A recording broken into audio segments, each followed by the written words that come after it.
Okay, so hello viewers and welcome back to Susty Talk. Yes, Edie's virtual interview series, which was set up as what we thought would be a short-term way to kind of stay connected during lockdown. It's still going as we head in towards the end of February 2021. Such is the way with things at the moment. For those unaware, Susty Talk is Edie's ongoing series of video interviews put together to keep our audience of sustainability energy professionals talking, feeling connected and optimistic during the period of lockdown here in the UK and beyond. And I'm hoping optimism is going to be the kind of phrase of the day with the new route map out of lockdown that was issued by the government quite recently. I'm Edie's content editor, Matt Mace, and joining me for this episode of Susty Talk, we have Virgin Media's Head of Sustainability, Katie Buchanan, joining me. Katie, I suppose, Happy New Year. I don't know if it's still too late to say New Year's. I suppose it's just the first time you meet someone, isn't it? How are you? I'll take it. Thanks, Matt. I'm good. Thanks. Really good. Good. So it's great to speak to you today, and it's kind of an important day to be speaking to you. This is off the back of your company's Meaningful Connections plan. It's a new far-reaching strategy with kind of some really ambitious goals spread across key areas such as people, planet and communities, and I think the pandemics served to highlight how fragile all three of those ecosystems or systems are. We're going to touch on those pillars shortly, but I think a good place to start is the fact that this strategy is now out. How long has the company been working on this behind the scenes, and did I suppose the key events of 2020 impact the publication of this strategy in any way? Yeah, sure. Great question. So tomorrow we announce our new sustainability strategy. It's our 5-year plan. We're calling it our Meaningful Connections plan. We're very excited. It's been a long time coming. We've been working behind the scenes since last February to come up with a really exciting, inspiring and authentic sustainability strategy that's fit for where we are right now. I think it's worth saying, Matt, that we set off talking to a lot of stakeholders, talking to our people, talking to our customers, talking to experts back in February, which was pre-pandemic. So we've done a lot of sense checking since then, because clearly the world has moved on quite a lot. It's been a long time coming, but we're really, really excited to launch our new strategy.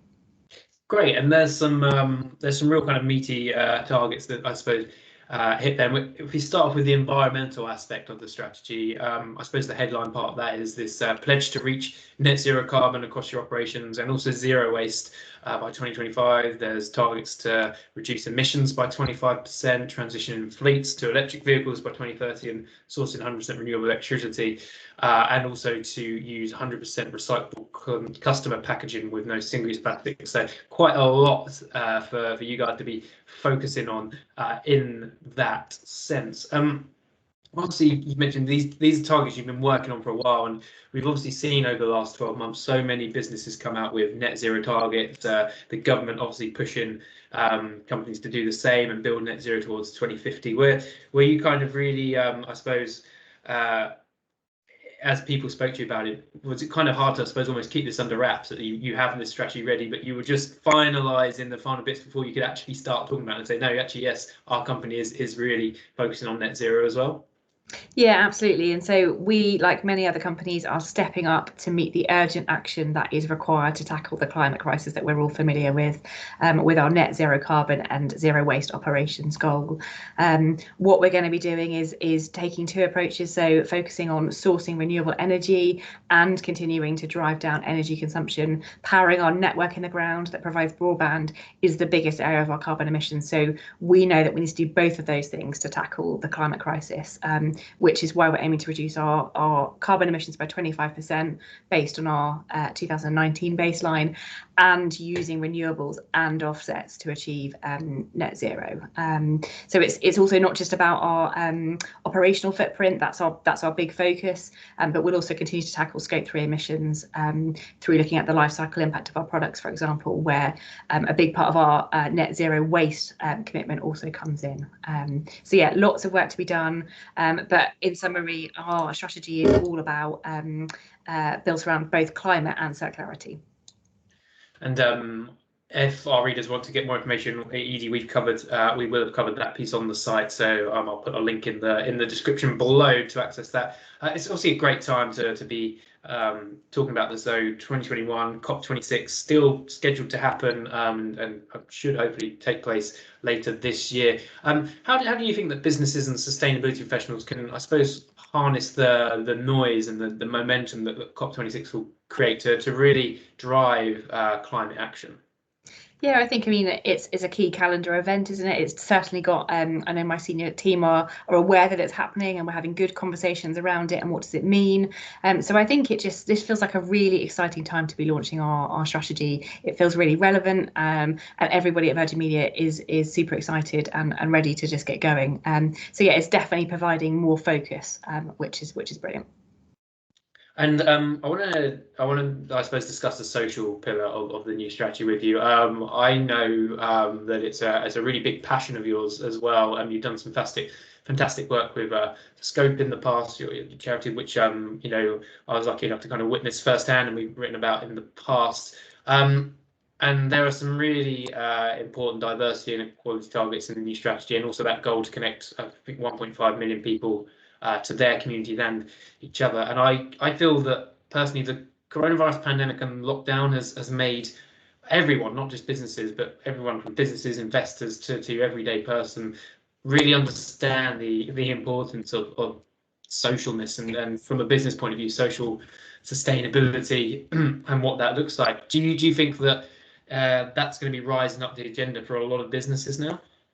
I think so, definitely. Our big focus, we call it our big hero cause, is our social impact activity. We know from talking to our customers and our employees that the environmental stuff is really, really important, but they see it as responsible business activity. It's expected of us. The area that we want to really differentiate and go quite big on is our social impact activity. So as I said, back last year, we spent quite a lot of time talking to our people and our customers to work out what are the big issues that we should focus on for the next 5 years. And to summarise, kind of 2 core issues emerged, and that was our local community presence and also mental health online. And when you look at those 2 big material issues and align those to our core capabilities, which would be our brand, our people, and our connectivity, we've really ended up with this space around loneliness and how loneliness is on the rise and this sense of a decline in community belonging. And so that's what our new social strategy is built around, is this idea of building meaningful connections. And a meaningful connection is a human or digital connection that simply tackles loneliness and builds that sense of community belonging.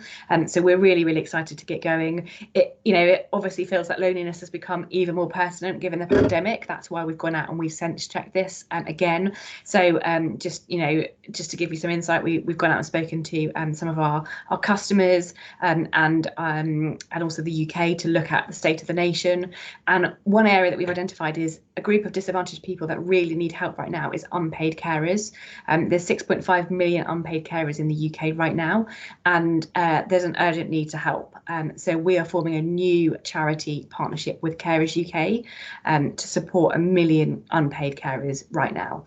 And so, this just feels like a really exciting space for us to kind of lean into and to bring all of our core capabilities to really try and make positive change happen.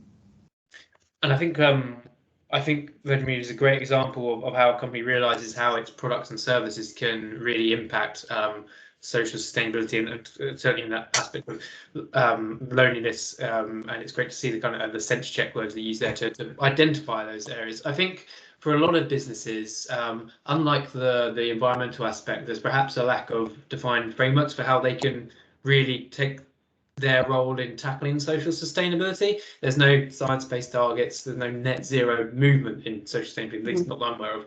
And the tangible action that they do doesn't really have those frameworks. So how can businesses that want to focus on improving social mobility and equality, how can they do so in a way that actually reflects their core values rather than doing it because it's perhaps a bit of a tick box and it kind of is a nice to do?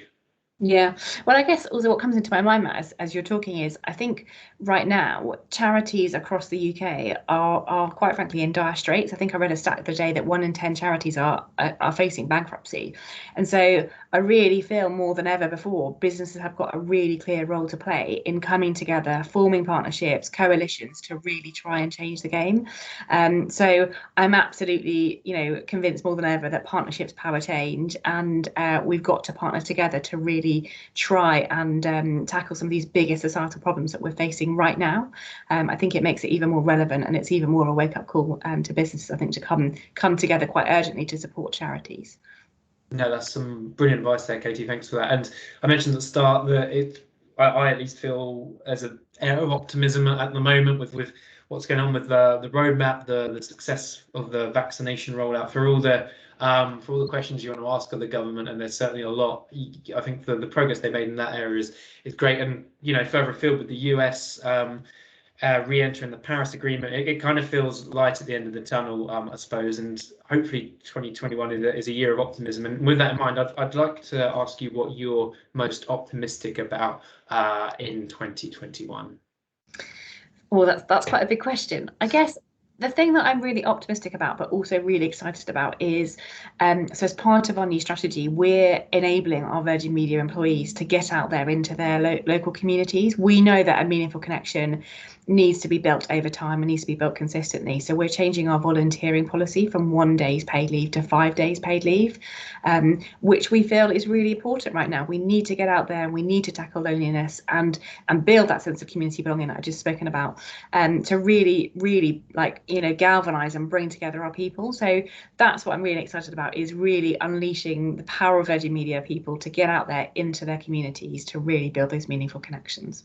No, that's a great point. I think everyone's just assuming that, as lockdown ends, everyone will just become these kind of social butterflies that go out. Yeah. Not everyone can do that, though. So I think that's definitely an important role that Virgin Media is tackling. And we at edie would love to be kept up to date as to how that goes throughout the year, and you build towards those social and environmental targets. But Katie, thank you so much for being a great guest on this series. I know our audience will love that insight, certainly into the social aspect of it, which, as I said, I think really rising up the corporate agenda. So thanks so much for that.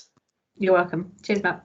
Thanks. And we will be continuing the Susty Talk series. I'm going to believe you're going to be hearing from our senior reporter, Sarah George, next week for the next episode. So I'll see you all again for that. And in the meantime, stay safe, stay positive, and keep up the Susty Talk.